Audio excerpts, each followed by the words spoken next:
Welcome, Canada, and of course, lawyers hired by whatever extremist front group who are suing me for defamation sometime in the near or distant future. This is your favorite show, or the show you get literally paid to watch to then try and take my money. Who knows?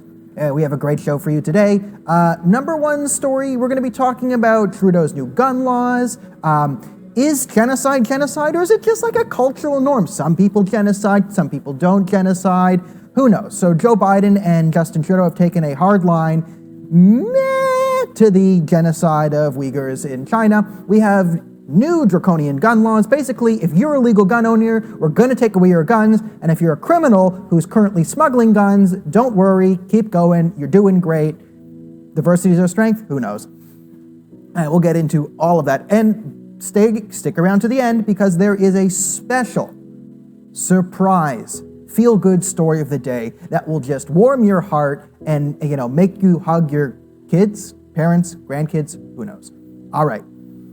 Now, before we get into today's episode, I'm going to actually start with the top story of the day, which isn't really a story, but what needs to sort of frame the conversation about, the Liberals and other people going forward is how smart/dumb is Justin Trudeau? Now, it's very easy for us on the political right to look at all the silly things Justin Trudeau says and say, ha ha ha, what an idiot. Now, I want to sort of pull back on that a bit, and everyone here, because understanding that he's not a complete idiot will make you better at fighting it. And two, it's really infuriating when you have to deal with people on the left who just can't see your perspective as a right-winger and think, aha, all right-wingers are stupid because look at this clip that Jon Stewart, now Trevor Noah, selectively edited and then, made all Republicans look foolish because all Republicans are dumb because they don't think like me. And this type of thinking can be very destructive. So I'm going to try and answer a question of where is Justin Trudeau's intelligence level, because this needs to sort of frame the debate moving forward of what we do about the Liberal government. Okay, so yes, Justin Trudeau has very, very dumb moments that are not befitting of a leader. So let's bring up Exhibit A of Justin Trudeau's intelligence, which is Justin Trudeau explaining trade and steel tariffs to you, the Canadian public. Come on, guys. Exhibit A. Aluminum ingots produced in Canada are used by American manufacturers to, in a broad range of things. We import more steel than the Americans import. We have a significant trade surplus. The Americans have a significant trade surplus with us on steel, which means we buy steel from them. 6 over 7 there. Nothing he said there was correct in anything about trade surpluses or tariffs or anything. But people can have gaffes and silly moments. Trump had a few. Joe Biden had 7 in the last 14 seconds. Let's bring up Exhibit 2 of Justin Trudeau's hyper-intelligence. This is him talking about environmentalism and what he does for the environment. What do you and your family do to cut back on plastics? We have recently switched to drinking water bottles out of when we have water bottles out of plastic. Away from plastic towards paper, like drink box water bottles, sort of things. There's a number. Brilliant. A paper drink box water bottle type sort of thing. All you had to do there is say, we drink tap water. We drink tap water now. We don't use plastic. We drink tap water. Easy answer, couldn't do it. So it's very easy for us on the Conservative Party or on the right, well, us on the right who have been attacked by the Conservative Party, or not the Conservative Party, the Aaron O'Toole Party, to say, hey, Justin Trudeau is dumb. Look at all these stupid things he says and does. Now, here's how we need to sort of reframe. Justin Trudeau does get flack for being stupid because he is stupid for the position he should be holding. And I've made this argument before, but Justin Trudeau is actually probably in the danger level of intelligence, which is actually just above average. And there's other mitigating factors that make him even more dangerous, but I'm going to explain, okay? The average leader of a country, probably needs an IQ 2 standard deviations above the mean, right? Mean is 100, that's the average. 1 standard deviation is 15 points, 60 6% of the population falls within the one standard deviation, that's 85 to 115. And Justin Trudeau's probably somewhere, in between 100 and 115. Let's say 107 for argument's sake. And this puts him in actually really dangerous range because counterintuitively, smart people are a lot more likely to be fooled and gullible and swallow sort of ideological presuppositions without thinking about them. And the reason is because they believe they are intelligent, because they have seen they are intelligent, they have proof of their intelligence, right? You get into university, this is sort of a certificate that says, hey, you are of above average intelligence.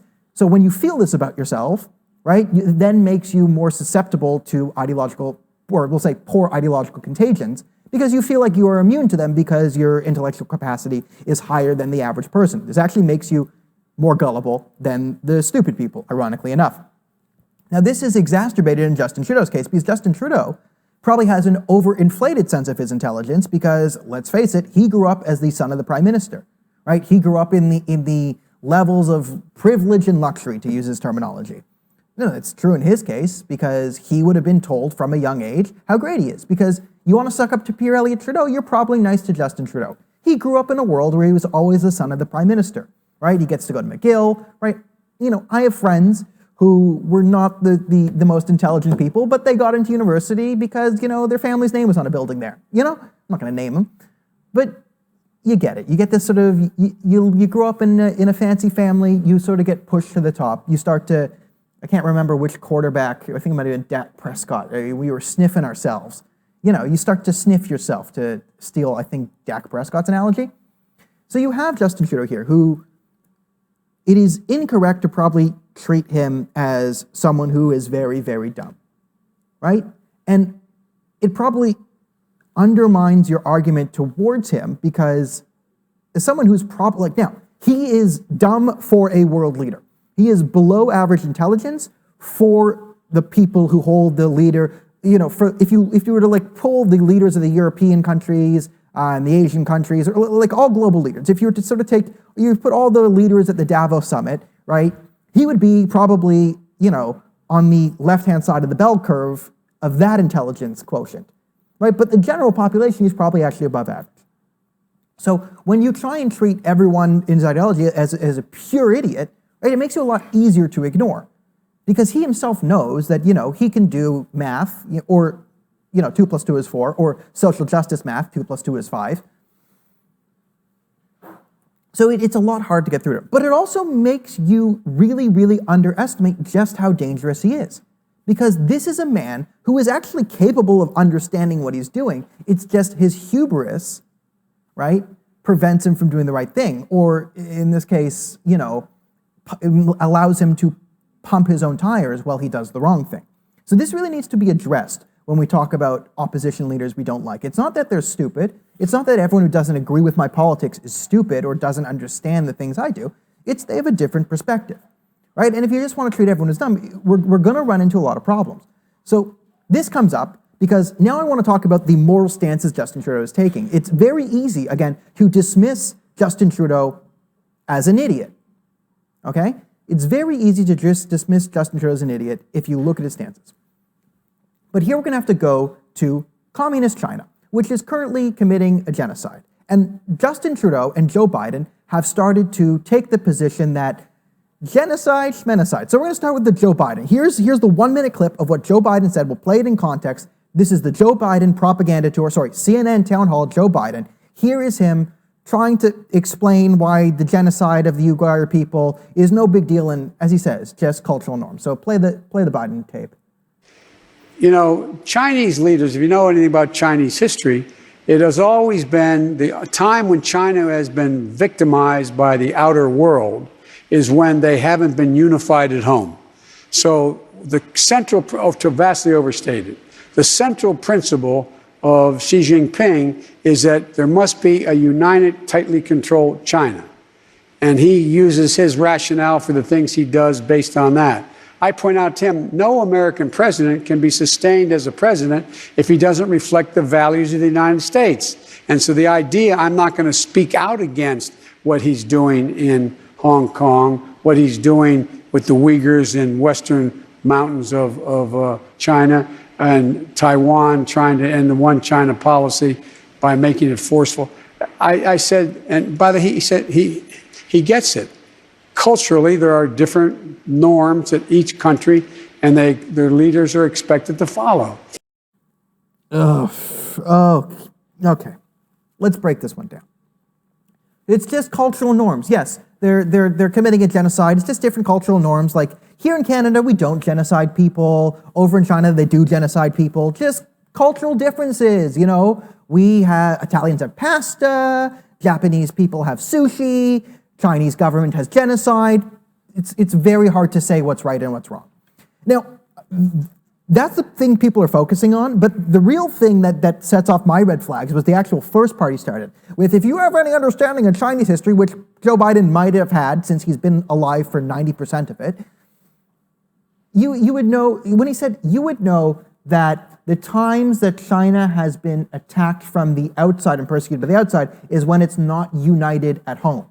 That is a direct CCP propaganda talking point. That might as well have been written by Xi Jinping himself, given to Joe Biden to then regurgitate to the American public. The claim that China gets externally persecuted. Yes, it's so unfair to the Chinese that we tell them not to genocide all the Muslims. Oh, woe is China, so unfair that they can't create biological weapons, commit genocide, and then take away their civilian civil rights, create an authoritarian police state. Oh, it's so unfair to them, they're being persecuted. This is exactly like the Opium War.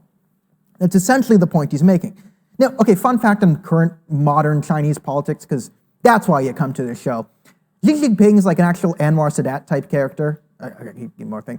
One of the oldest tropes in politics is actually Xi Jinping was not a strong man before he became leader. He was sort of the compromise candidate. And this happens a lot in politics. If you read The Wheel of Time, this is Egwene's storyline, right? It's actually the oldest story, right? Anwar Sadat, Xi Jinping. You have two strong factions, right? And they both hate each other and both grab power. So as this, they kind of have a compromise candidate where both sides sort of pick a weaker third party that no one really has a problem with, and they both think that they can control him. And what happens every single time here is they give that person ultimate power. He then realizes, well, now I have the power, and then he starts to purge the two factions that are trying to control him, and then he becomes the strongest one. Happened in Egypt with Anwar Sadat, happened in China with Xi Jinping. So this is why the talking point is so blatantly written by, I don't know, Eric Swalwell's girlfriend, because that's why it's a direct CCP talking point that they need unity. This is what Xi Jinping needs, is he needs more authoritarian control because he was not the strongest person to come in, right? And he's currently in the position of gaining more power because he was the third-party compromise candidate coming in. So that's some internal Chinese politics for you, and that sets off my red flag because that is the beginning of the answer, how we started the answer, which was sort of disconnected from the rest of the answer. To the liberals, it's supposed to, I guess, look cultured and worldly because he's talking about, if you know anything about Chinese history, like Joe Biden's a Chinese scholarship history, except if you have any understanding, just a modicum of understanding of modern Chinese politics, you would know that, oh my God, that is the direct talking point of Xi, like this current communist regime. Like that's not a historical argument. That is a direct talking point from the regime. So that was ridiculous. Now, moving on to ridiculous leader number 2 and their tolerance of genocide, or genocide's a loaded term. Let's bring up glorious leader Justin Trudeau, who has a lot to say about Canada and its human rights abuses, but a different tone on actual genocide. So let's bring up Justin Trudeau. What more evidence does your government need to see before it concludes whether or not a genocide is occurring in China? And given we're even discussing the possibility of a genocide, is Beijing an appropriate venue for the Olympics?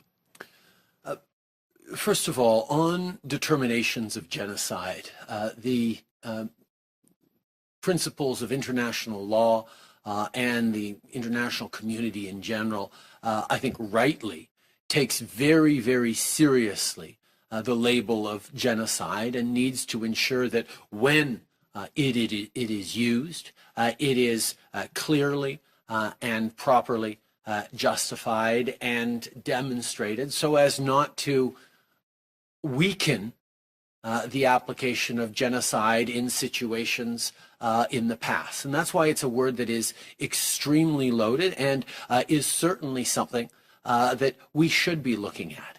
in the case of the Uyghurs. And I know the international community is looking very carefully at that, and we are certainly among them, and we will not hesitate from being part of the determinations around these sorts of things. We have been consistent in our concerns and our condemnation of human rights violations around the world, including the situations in Hong Kong and in Xinjiang and elsewhere.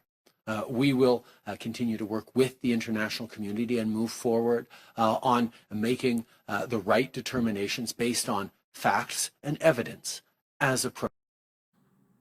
That's right. Genocide's a loaded term, and we're going to make determinations on facts and evidence. Clearly, there's no facts and evidence of a Chinese genocide of the Uyghur population. It's not like we would ever find footage of them being herded into trains and forcibly sent to concentration camps. That footage would never appear anywhere. Okay. So can we have the footage of the Chinese concentration camps? All right.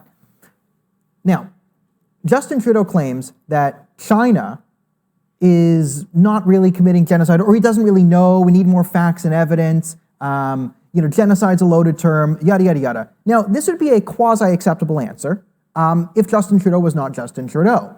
However, Justin Trudeau has made a career out of, one, crying Islamophobia. So, you know what? I made this thing. If I were to sneeze aggressively within 25 yards of a Muslim, this would be a national scandal. Daniel Boardman sneezes near Muslim woman, Islamophobia rampant in Canada. And Justin Trudeau would get on TV. He would cry. He would have a mental breakdown. He would be so appalled at my behavior that the country just wouldn't be able to function because of the Islamophobia of my sneeze. This is our glorious leader. Now, the other thing he has done is he has claimed here that genocide is a loaded term. Very loaded, the term genocide. Don't just want to willy-nilly apply genocide to, anything that happens. Except 2 years ago, he accused Canada of committing a genocide, an active genocide against the Indigenous population. Now, when the Commission for Missing and Murdered Indigenous Women came out, Justin Trudeau came out and said, yes, this is a genocide and an active genocide going around. Justin Trudeau, in front of the entire world, publicly copped to crimes against humanity.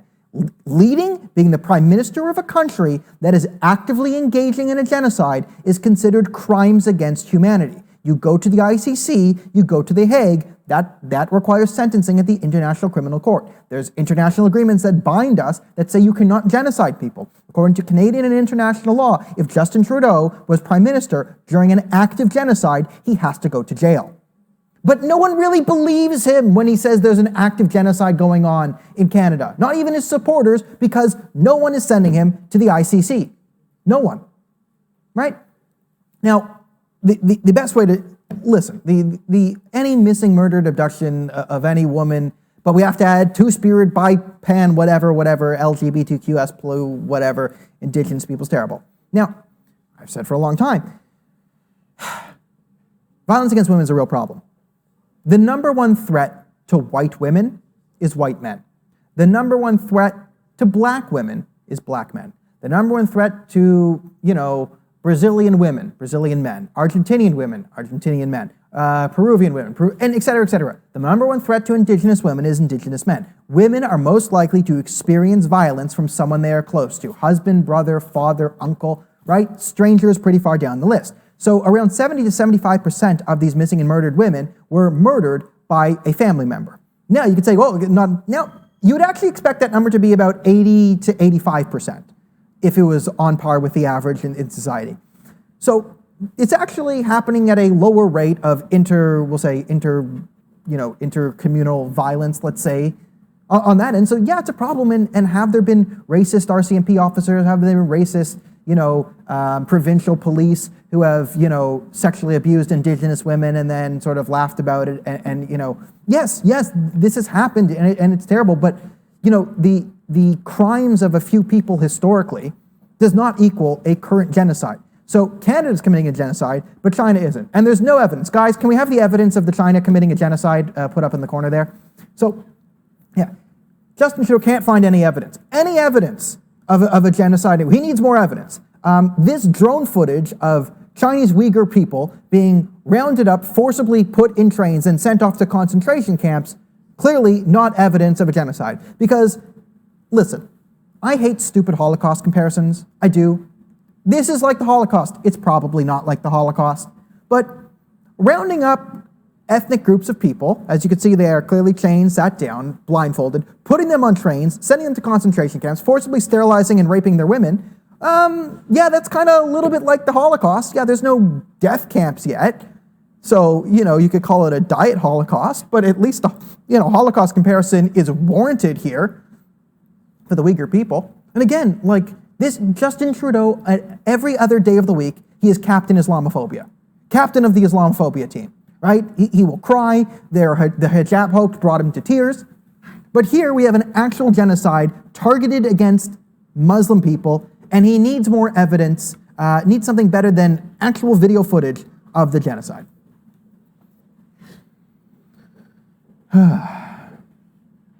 What a great guy. So Justin Trudeau has just really decided to endear himself to the Canadian people because Justin Trudeau loves civil liberties, except for most of your civil liberties. So, are you a legal gun owner? Well, probably not much longer, because don't worry, we have new gun laws. Oh boy. Yes. In order to curb gun violence, we're going to ignore the root causes of gun violence and focus on legal gun owners instead. So 2 weeks ago, the Conservatives put forward a bill that would target illegal gun smuggling coming from the United States. Over 90% of the gun crime committed in Canada is through illegal guns smuggled to the United States or through organized crime or radicalism or whatever else you want to call it. The vast majority of the crimes. Almost no gun crimes are committed with legally purchased guns in Canada. Almost none. Virtually none. It's a non-existent problem. However, this is not what the Liberals are doing. Right? So this is why I brought up the Justin Trudeau intelligence thing earlier, because I want to get into it. Justin Trudeau has there is no way that he does not understand where the root causes of gun violence are coming. There's no way he doesn't understand that illegal guns coming from the United States, one of the most heavily armed countries, into our country and then illegally dispersed off the black market is the actual problem here. There's no way he doesn't understand that. However, he has political ideology that he's willing to push.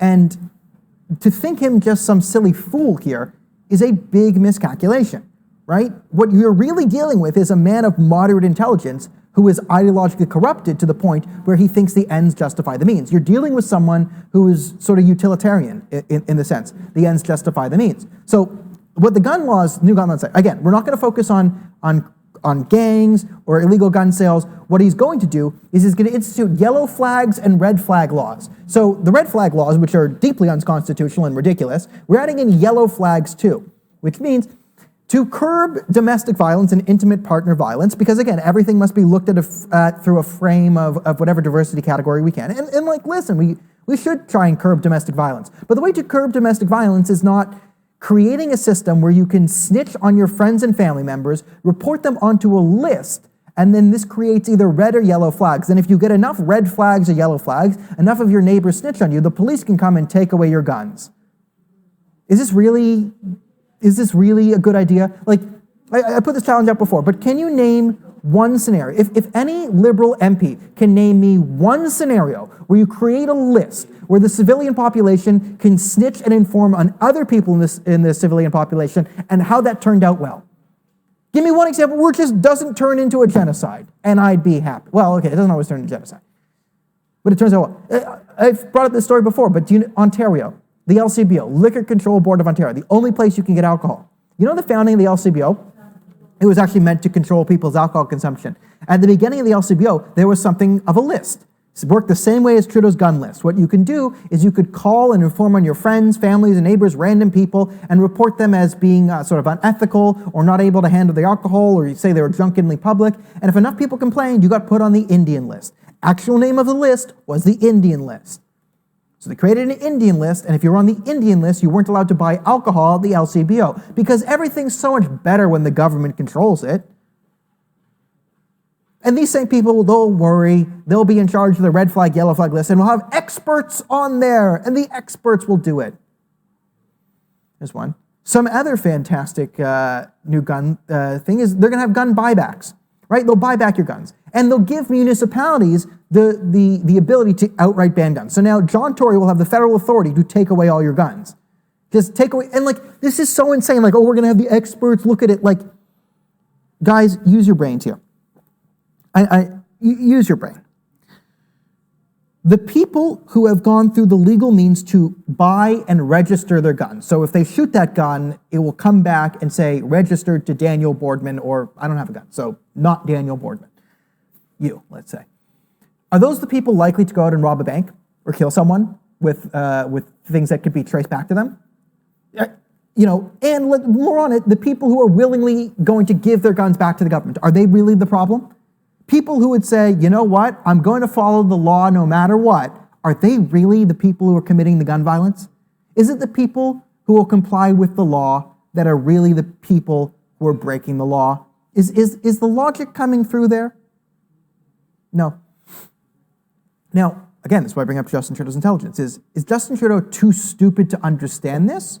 Or does he understand this but know what he's doing and wants to do it anyway? So what's the ulterior motive here? Right, and the final thing, we have the red flag laws, the gun buybacks. Yes, and municipalities have the power to buy your guns. And also keep in mind that they rejected a conservative bill that would crack down on gun smugglers. So what's the purpose here? Well, the purpose here is clearly to use all different types of gun crime, right? Whenever a gun crime happens, whenever a gangster kills a 12-year-old boy, right? The purpose is to then expand the authority of the government to fix the problem. And if you actually fix the problem, well, and the problem goes away, well, then you have no problem to fix, and then you can't make an appeal to the liberals and the cities and the urbanites, right, to say, oh, we're going to protect you from gun violence. Here's all these new gun laws. We're going to ban this, I'm going to ban this. And then the liberals in the city who've never seen a gun before get to chortle and laugh to their friends how they're so much better and so much more reasonable than the Americans. Ha, ha, ha, ha. It's ridiculous. It's ridiculous. And they know they're not solving the problem. They're actively not trying to solve the problem. But here we have, the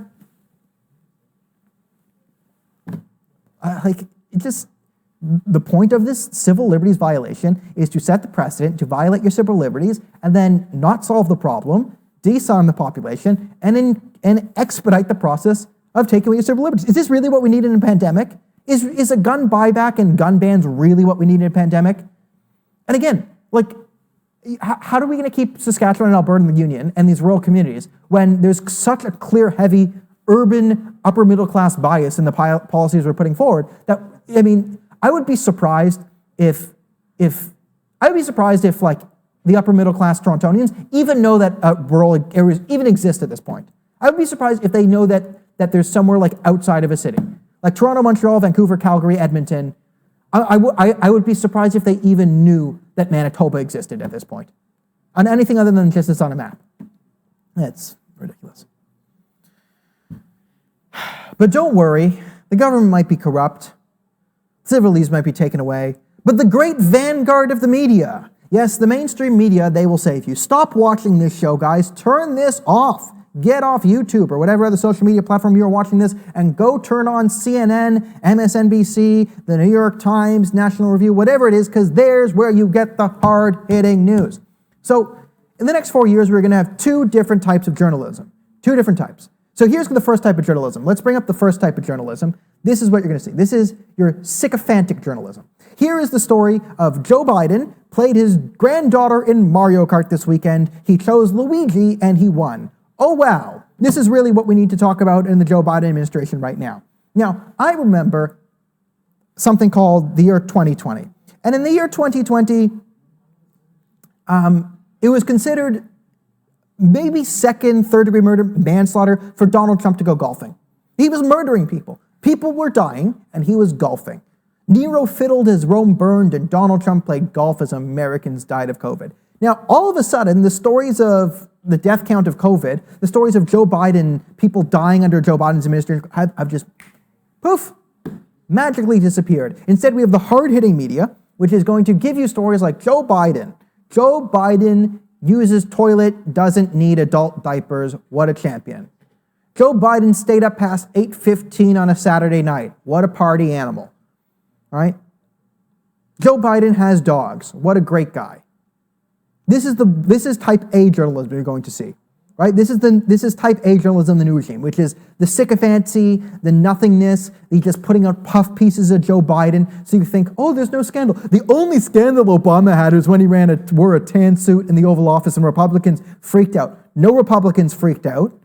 Some jokes are made. That scandal was completely invented by the CNN and MSNBC to pretend that that's the only thing Republicans are mad at. So they could say, oh, the only mistake Barack Obama did was the tan suit. No, Obama used the DOJ as his political weapon he used the IRS as his political weapon to go after opponents. He put Dinesh D'Souza in jail. He signed the Iran deal. He completely messed up foreign relations in the Middle East, Libya. Okay, the weapons he gave to Syrian rebels got into the hands of terrorists. Yes, the only scandal was that he wore a tan suit. So this is the type A journalism we're going to see. Now let's bring up type B journalism. Type B journalism is authoritarian leftism pushing the narrative further and being aggressive against your civil liberties. So this is the journalism. So can we have the New York Times article put up here? So here's New York Times. Homies. New York Times article. There we go. Okay. So here's the New York Times article. And this is them freaking out that the new platform Clubhouse exists. And Clubhouse is a place where people can have audio chats. It's invitation only. I'm not fancy enough to get on there. Elon Musk sent me an invite. And here they're talking about, and they're complaining about how it's unregulated and can there be misinformation and hate speech, and no one's there to monitor Clubhouse, so we can't have it. These are journalists. Journalists. And this is one of the reasons why I left stand-up comedy to get into what I'm doing now, is because I held stand-up comics to a hardcore libertarian stance on freedom of speech. And I have the same thing for the media, okay? For anyone whose job relies on the pillar of freedom of speech to exist, this is journalists, artists, comedians, musicians, anyone who deeply relies on freedom of speech, I hold them to a hardcore libertarian standard on freedom of speech, which means if you work in the New York Times and you're not for free speech for everyone all the time, you're a fascist. You should be at your job because you are the most dangerous type of person because you're literally standing on one of the pillars of our democracy while simultaneously trying to erode the very thing you stand upon, thinking that your political ideology will save you in the next purge from the new woke Bolshevik whatever-ism that's coming. This is a problem. This is a problem. You cannot have people in the New York Times, in the Washington Post, advocating for more censorship. It is corrosive to our democracy to have these people advocating for what? There's a platform where people can have conversations, invite only about topics like politics or space or science. Yes, if I were to have a conversation with someone from Brazil, Norway, and like Georgia about microbiology, and the New York Times couldn't fact check it, how dangerous is that? F off. F off. So that's type 2 of journalism. So you have A, sycophancy, which is Joe Biden doesn't need adult diapers. Wow, what a great president. Joe Biden plays Mario Kart with daughter. Wow, what an awesome dude. And then you have type B journalism, which is actual totalitarian nonsense. Which is, we need to censor everything. Which is the very fundamental freedoms in which we exist, the New York Times, it needs to be censored. Well, there's actually, the same argument made. The New York Times shouldn't be allowed to exist because I can't fact check it. People at the New York Times editorial board, they're not subject to my hate speech standards.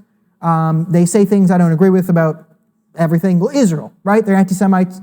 Right? There's no filter on that, so it shouldn't be allowed to exist because I can't monitor it. How ridiculous would that be? How ridiculous would an argument would that be? I'd be thrown out of any serious institution trying to make the argument that the New York Times shouldn't exist because I don't get to fact check it. But the New York Times gets out there and writes articles about a Clubhouse shouldn't exist because they don't get to monitor everything going on there. It's ridiculous. And it's type B journalism you should expect in the Biden administration or Obama 2.0. Although he does seem a little bit better than Obama at the moment. All right. So here's something that just gets pushed on the radar. And the reason I do this one after the media stories, this video falls into the category of, could you imagine if Donald Trump said this? Now, here is Joe Biden talking about blacks and Hispanics and what he thinks blacks and Hispanics are capable of. Clearly, using a computer is not really what the blacks and Hispanics can do. So can you run the final Joe Biden tape? The other portion is a lot of people don't know how to register. Not everybody in the community, in the Hispanic and the African American community, particularly in rural areas that are distant and or inner city districts, know how to get online to determine how to get in line for that COVID vaccination at the Walgreens or at the particular store. So I think that does a great job of illustrating the modern left's view on, let's say, the minorities. This is the infantilization of the minority class, let's call it. Because there's Joe Biden making the argument that blacks and Hispanics need to be prioritized because black people in the inner cities and black people in the rural communities might not know how to get on the internet and look up where the COVID vaccines are given out. That's right, black people don't know how to Google it, is essentially the argument he made. And that's why they need Joe Biden's help. This is the infantilization of people who are of different color than you are, right? So you could say, and listen, it'd be absolutely true, like no one is denying historical racism, okay? And the infantilization of minorities back, let's say the 1950s, okay? It was an evil from the right, let's say the right wing, people legitimately got lynched. Legitimately, they would murder black men for talking to white women, or they would murder black men accused of talking to white women.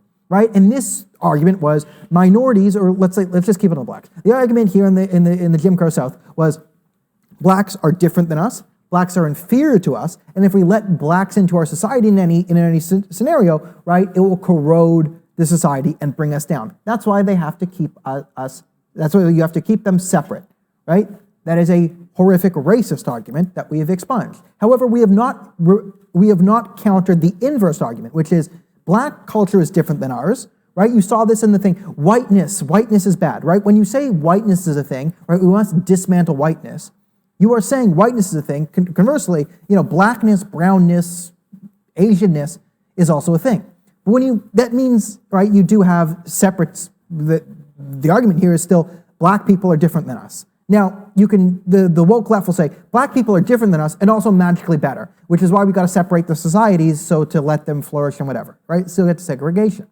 But then you have the Joe Biden Democrats, the more moderate Democrat approach here, which is black people are different than us. They are inferior to us, but we must help them. Not everyone's an individual, should be treated with equal respect and equal opportunity, and the cream will rise to the top. And black people can be just as competent as everyone else if given the opportunity. That's why everyone needs equal opportunity. That's the current argument the right is making, right? But the current argument Joe Biden is making is that these communities, right, the blacks, the brown, whatever Kamala Harris is claiming to be that day, they need his help because they just can't figure out the internet. I don't know. Ask if you're black. I assume you're watching this on the internet. If you're also Hispanic, let us know if you know how to Google something or use DuckDuckGo. Let's see if you know how to find your local DMV. Could you do it? Can the black people in the inner city find the DMV? It's ridiculous. It's absolutely ridiculous to assume or to publicly propose on CNN that black people don't know how to get on the internet and find where vaccines are going to be. It's ridiculous. Could you, that's right, this video should be, could you imagine if Donald Trump made the case that black people don't know how to get on the internet as well as white people? Could you imagine the backlash? I can hear it right now. I can hear the hypothetical backlash. I hear Michelle Goldberg in the New York Times literally exploding. Literally, she's gone nuclear. She needs to be contained. Hypothetically, she's going to end it all because Donald Trump hypothetically just said what Joe Biden said right now. And the reason he can get away with this, the reason why the left can continue to have these type of condescending attitudes towards everyone who isn't white is because the media will absolutely cover them. Because the media will provide cover for it. Because this didn't become a story. What became a story instead? Joe Biden's playing Mario Kart with his granddaughter. That's the story.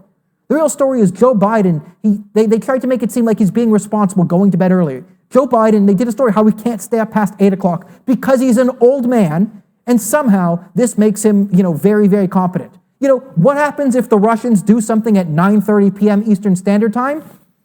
I don't know, we're just going to have to wait. It's going to have to wait and see. Can Joe make it to 10 o'clock? Did Joe Biden manage to stay up and watch the first half of the Super Bowl? He made it through the first half. Oh boy, what a champ Joe Biden is. Joe Biden thinks that black people don't know the internet. well, he didn't mean that. Enter the fact checkers to say, well, yes, he said what he said, but it didn't actually. We need more context of, Joe Biden, we need to put in more context. Remember, he has years and years and years of being a civil rights leader, like the time he was friends with Robert Byrd, a Grand Wizard of the Ku Klux Klan. So it's all very complicated. Okay, I promised you if you stuck around to the end that you would get a feel-good story of the day. So here is your feel-good story of the day. It comes from a holy place in Afghanistan.